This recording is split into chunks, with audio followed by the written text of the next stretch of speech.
Mnohí sme sa ako deti radi hrávali s hlinou. Nie je to náhoda. Práca s hlinou uvoľňuje emócie a pomáha porozumieť sebe aj druhým.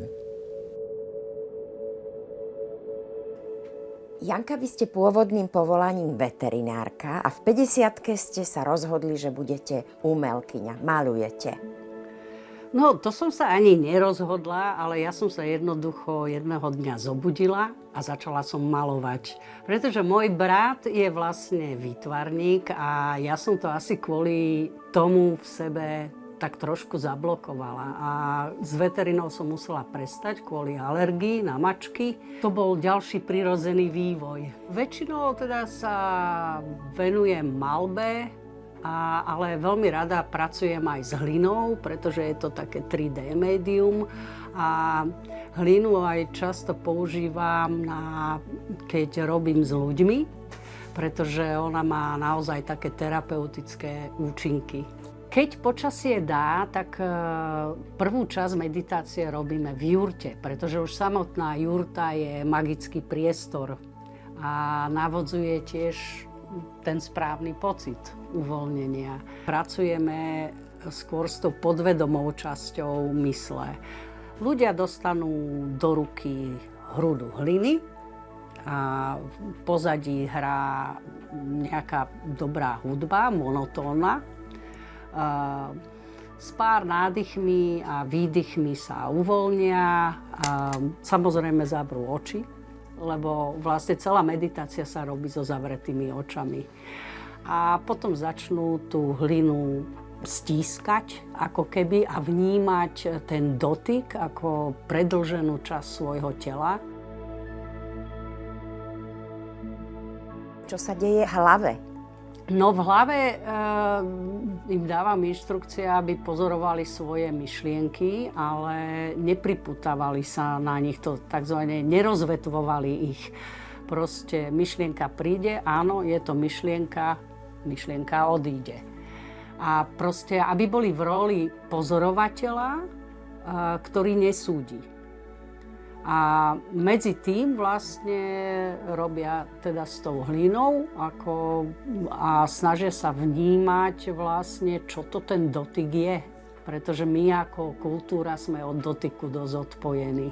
Lebo väčšina ľudí naozaj vníma len zrakom a sluchom. A ten dotyk je snáď náš najdôležitejší zmysel. To si ľudia ani neuvedomujú, že to je jediný zmysel, bez ktorého neprežijete. Pretože by ste nevedeli, kde v priestore sa a ako sa nachádzate. Práca s hlinou je jedna z najsilnejších arteterapeutických metód. Celá tá meditácia trvá asi hodinu a potom vlastne ľudia otvoria oči a prvýkrát sa môžu pozrieť na to dielo, ktoré vytvorili. Tu už zapájame aj vedomú časť, teda zrak, a to dielo teraz môžeme dotvoriť, môžeme k tomu niečo pridať, prirobiť alebo opraviť. Ak je tam nejaký konštrukčný problém, nájdeme riešenie, tak jak v živote. Čo je potom výsledkom takejto tvorivej hodiny? No, tak zaprvé by som chcela povedať, že celá tá meditácia s hlinou nie je o výsledku. Čiže to je asi to najmenej podstatné, ale napriek tomu vznikajú celkom zaujímavé veci a keď si to ľudia potom už vedome, teda zrakom dorobia, tak vlastne ja to hodím do pece a vypálime to, alebo niekedy robíme, keď sú menšie veci, rituálny výpal tuto v ohníku. Ako hlina pomáha ľuďom? Už samotný dotyk s hlinou je terapeutický. Vlastne do hliny môžeme odovzdať svoje smútky, krivdy, hnev, môžeme ju zbiť, môžeme ju hodiť o stôl, môžeme ju jemne hladkať. Veľakrát vlastne, hlavne pri tej meditácii, keď ľudia stíšia myseľ, dochádza niekedy aj ku katarziám, že začnú plakať a vlastne, že sa uvoľnia tie zablokované emócie, ktoré nosia v sebe. Ona má veľkú silu, tá hlina.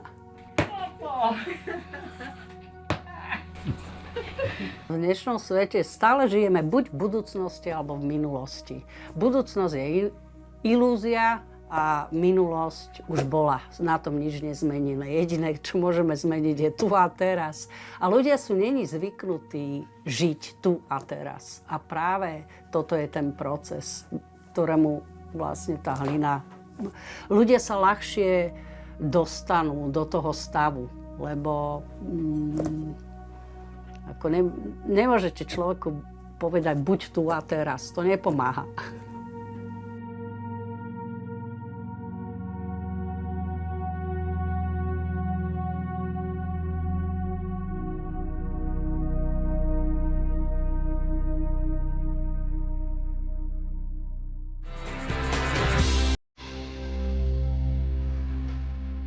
Spomaňme teda v týchto jesenných dňoch, nahľaďme sa na prítomný okamih a nenechajme si pokaziť náladu nikým a ničím.